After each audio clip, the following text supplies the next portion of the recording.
Beberapa bulan yang lalu itu ada Habib dari Empang Bogor. Empang Bogor. Dia mendatangkan Habib-Habib dari Yaman, dari Cianjur. Nggak saya sebutkan nama pondoknya. Apa yang dilakukan oleh mereka? Selain mereka dawir, yang hebatnya lagi, lucunya lagi. Bukan lucu. Karena istri kiainya ini jamilah jiddan, cantik, gelis. Itu di waktu itu juga, di tempat itu, orang yang mengatakan cucunya Rasul dari Yaman ini meminta istrinya kiai. Widih, widih. Gendeng pora, gendeng.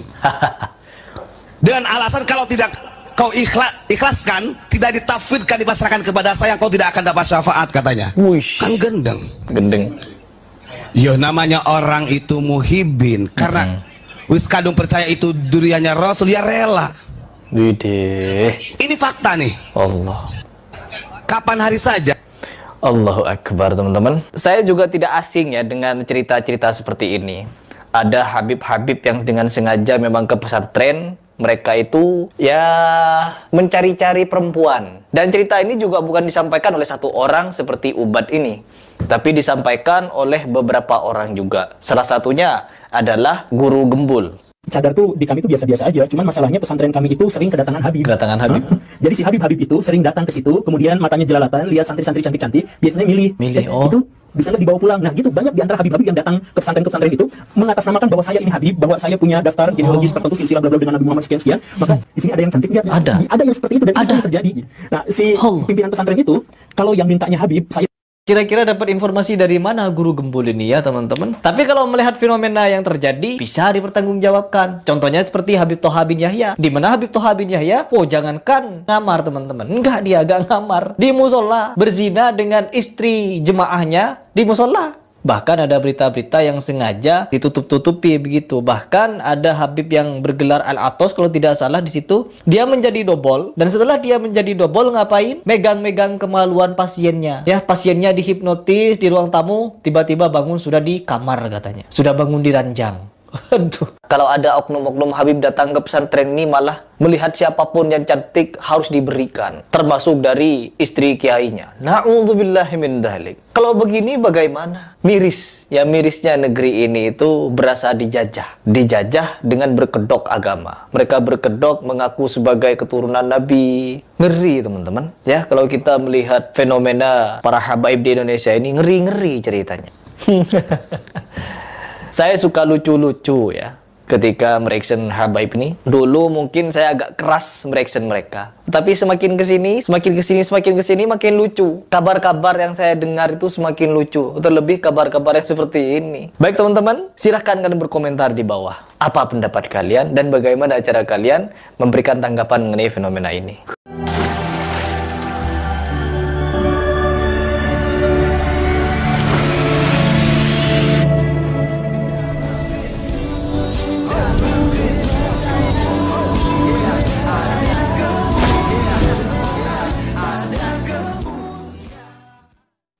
Bismil abi wal ibni wal rohil kudus ilahu wahid. Pada video kali ini teman-teman sekalian, seperti yang kalian dengarkan tadi ya dari seorang Heri Pras. Dia ini sebenarnya suka bikin konten silat ya. Saya juga suka nonton ya beliau ya, karena curi-curi ilmu ya. Dan teman-teman sekalian juga tidak sedikit video-videonya itu dia mereaction ya, video-video daripada para ustadz, kemudian kiai, habib ya, yang tentu saja ya mungkin dia tidak paham, dia tidak mengerti juga kenapa sampai petinggi agamanya sendiri ya, karena dia beragama Islam ya, itu justru melakukan hal-hal yang di luar nalar kita. Ya seperti tadi katanya kan itu cukup apa namanya itu ya, memalukan begitu. Nah kali ini teman-teman sekalian, kita dengarkan penjelasan dari Tanpa Ragi. Ya jadi mungkin para habaib itu yang mengikuti kurang lebih seperti yang akan disampaikan oleh saudara kita Tanpa Ragi ini nanti. Oleh karenanya mari saja teman-teman simak dan tonton sampai selesai supaya tidak gagal paham, karena Tanpa Ragi itu pakai data bukan congor. Oleh karenanya kita langsung saja simak video daripada Pak Tanpa Ragi berikut ini. Seorang muslim yang bernama Heri Pras kebingungan. Kenapa Habib-Habib ini tidak mengikuti akhlak Nabi? Bukan cuma Harry Pras ya, banyak teman-teman Muslim, channel-channel Muslim yang saya lihat mereka cukup tulus ya sebenarnya dalam mempelajari agama Islam, dan mereka bingung. Kenapa sih para Habib ini tidak mengikuti akhlak Nabi? Nah, pada video ini kita akan membahas sampai tuntas, dan saya akan memberi kesempatan untuk teman-teman bertanya supaya benar-benar clear ya. Supaya benar-benar clear kenapa sih para Habib ini tidak mengikuti akhlak Nabi. Oke? Ya, pertama saya mau ngajak teman-teman membaca dari tafsir Al-Qurtubi. Ini teman-teman bisa cari ya di sini tafsir Al-Qurtubi. Di sini teman-teman lihat ini jilid 14 ya. Di arsip.org teman-teman bisa cari tafsir Al-Qurtubi jilid 14. Ini udah dalam bahasa Indonesia ya. Ini di halaman 521 nih. Ya, ini halaman 521. Butir ke-16 ya. Allah SWT memberikan kekhususan kepada nabinya dalam beberapa hukum syariat yang tidak diberikan kepada yang lain. Dalam masalah halal, wajib, dan dalam masalah haram, wajib, dan halal. Ini adalah keistimewaan bagi Nabi SAW atas umatnya, dan martabat dan kedudukan yang khusus bagi beliau ya. Nah, ini sebenarnya sudah saya bahas di sini ya, judulnya keistimewaan Nabi Muhammad SAW yang perlu diketahui non-muslim. Nah, saya pikir cuma non-muslim doang yang perlu tahu. Ternyata yang muslim pun tidak tahu tentang hal ini ya. Salah satunya Harry Pras yang tadi kita lihat. Oke. Nah, jadi karena saya sudah bahas di sini, saya tidak akan baca semuanya. Saya akan langsung ngajak teman-teman ke bagian bawah ini ya. Ini di halaman 523. Oke, di sini dikatakan, sedangkan hal-hal yang dihalalkan bagi Nabi SAW jumlahnya sekitar 16 macam. Jadi ini adalah 16 hal yang dihalalkan bagi Nabi Muhammad SAW yang tidak boleh dilakukan oleh orang lain ya. Dihalalkan khusus bagi Nabi SAW. 1. Harta rampasan perang. Jadi orang lain nggak boleh ngambil, Nabi boleh ambil harta rampasan perang. 2. Berhak mengatur 1/5 bagian harta rampasan perang. 3. Puasa wisal. 4. Menikah lebih dari 4 istri. Nah ini, jadi teman-teman kalau bertanya kenapa Nabi istrinya lebih dari 4, sedangkan Muslim boleh nggak boleh lebih dari 4 ya. Ya karena itu adalah keistimewaan dari yang diberikan Allah SWT kepada Nabi SAW. Hal yang dihalalkan bagi Nabi SAW. Muslim lain nggak boleh, Nabi SAW boleh menikah lebih dari 4 istri. Yang kelima, nikah dengan lafaz hibah, penyerahan diri. Jadi ini kalau perempuan mau menyerahkan diri untuk dinikahi oleh Nabi SAW, ya Nabi SAW halal ya, boleh siapapun. Yang keenam, nikah tanpa wali, jadi ini cuma berdua aja ya, Nabi SAW dengan perempuan manapun gitu ya, tanpa wali ya, satu-satu dulu ya, tanpa wali, tanpa ada saksi atau apa, pokoknya berdua aja, kita jadi suami istri langsung sah gitu ya. Nomor 7, nikah tanpa memberi mahar. Oke, kalau muslim yang lain nggak boleh, kalau Nabi SAW boleh ya. Yang ke-8, nikah dalam keadaan berihram. Wow. Oke. 9, tidak berlaku pembagian giliran bagi beliau terhadap istri-istri beliau. Jadi kalau muslim lain harus adil, kalau Nabi SAW nggak perlu adil ya. Nah, yang nomor 10 ya, perhatikan ya. Apabila mata beliau tergerak pada seorang wanita, maka suami wajib mentalak istrinya untuk beliau.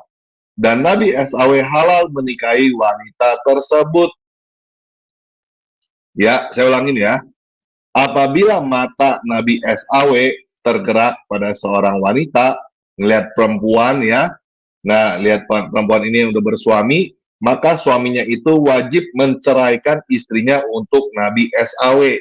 Dan Nabi SAW halal menikahi perempuan tersebut. Perempuan yang sudah bersuami Nabi SAW pengen, langsung suaminya itu wajib menceraikan istrinya supaya bisa dinikahi oleh Nabi SAW ya. Ini adalah salah satu hal yang dihalalkan Allah SWT bagi Nabi SAW ya. Ini nomor 10 ya.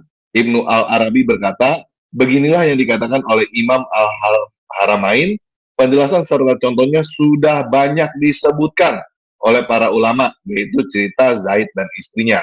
Nanti kita lihat cerita Zaid dan istrinya, dan ada lagi sebenarnya yang lainnya selain Zaid dan istrinya. Oke, 11. Nabi SAW membebaskan Syafi'ah dan menjadikan kebebasannya sebagai mahar. 12. Memasuki Mekah tanpa ihram, sedangkan hak untuk tidak memakai ihram hanya berlaku bagi mukmin lainnya, namun hal ini menimbulkan perbedaan pendapat di kalangan ulama. Dan seterusnya ya. Ya, nah saya ingin memfokuskan pada yang ini ya, nomor 10. Apabila mata beliau tergelak pada seorang wanita, maka suami wajib mentalak istrinya untuk beliau. Dan Nabi SAW halal menikahi wanita tersebut. Ini berhubungan dengan tadi, yang dibingungkan oleh Harry Pras dan teman-teman muslim lainnya, kenapa ya para habib begitu ya, ngelihat istri orang lain, terus udah gitu langsung minta orang lain itu menceraikan istrinya supaya bisa dikawinin gitu ya. Nah, mereka berpikir seperti Harry Pras dan lain-lain berpikir itu akhlaknya tidak sesuai, tidak mengikuti akhlak Nabi.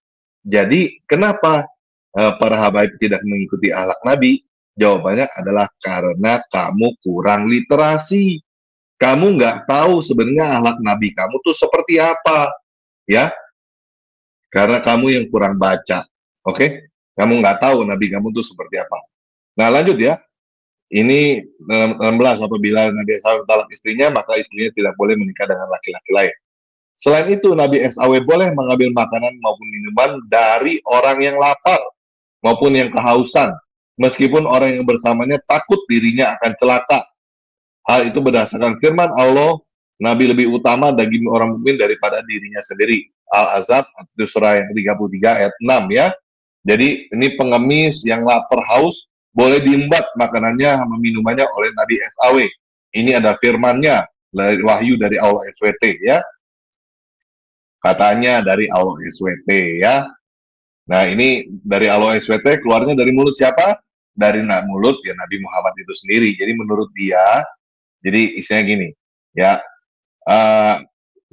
misalnya nih Nabi ya, Nabi bilang Allah kasih tahu saya ini boleh, kurang lebih begitu ya, karena cuma lewat Nabi doang ini itu wahyunya ya. Oke, ini dari sini ya, dari ya, ini dari Tafsir Al-Qurtubi 525 sekarang ya, volume atau jilid ke-14. Jadi teman-teman bisa baca sendiri, silakan cari ya. Nah, ini adalah tafsiran dari Al-Quran surah ke-33 Al-Asab yang ke ayat yang ke-50 ya, kita baca ya.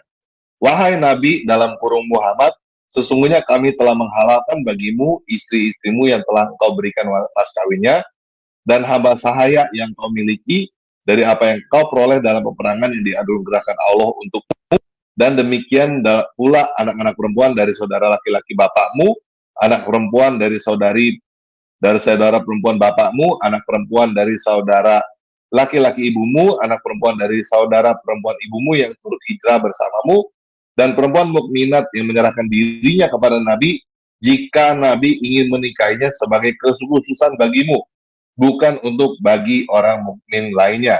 Jadi kalau ada perempuan muslim yang ingin menyerahkan dirinya gitu ya, oh saya ingin menikah dengan Nabi gitu, terus Nabi mau gitu ya, oh itu langsung boleh ya, tanpa wali, tanpa mahar tadi ya, teman-teman udah baca. Sungguh kami telah mengetahui apa yang kami wajibkan kepada mereka tentang istri-istri mereka dan hamba saya yang mereka miliki agar tidak menjadi kesempitan bagimu. Allah Maha Pengampun lagi Maha Penyayang. Engkau dalam kurung Nabi Muhammad boleh menangguhkan dalam kurung menggauli siapa yang kau kehendaki di antara mereka dalam kurung para istrimu, dan dalam kurung boleh pula menggauli siapa di antara mereka yang kau kehendaki. Siapa yang kau inginkan untuk menggaulinya kembali dari istri-istrimu yang telah kau sisihkan, tidak ada dosa bagimu. Ini kalau misalnya muslim lain ya, ada yang namanya talak 3. Jadi kalau misalnya ada seorang laki-laki ngomong sama istrinya lewat mulut gitu ya, talak 3 kali, cerai 3 kali ya. Nah istrinya itu nggak boleh lagi tuh ditidurin sama suaminya, nggak boleh dibayangkan lagi. Istrinya itu mesti kawin dulu sama laki-laki lain, udah tidur, bukannya cuma kawin, bukan cuma pernikahan kawin terus cerai gitu ya. Harus ditidurin dulu sama laki-laki lain, baru setelah itu diceraikan, baru boleh dikawinin lagi sama suami yang pertama ya. Itu adalah aturan di dalam Islam, oke? Tapi khusus bagi Nabi SAW itu tidak berlaku. Nabi SAW boleh, ya. Mau talak 3, talak 4, talak 5, talak 100 pun nggak ada masalah. Itu kekhususan bagi Nabi SAW.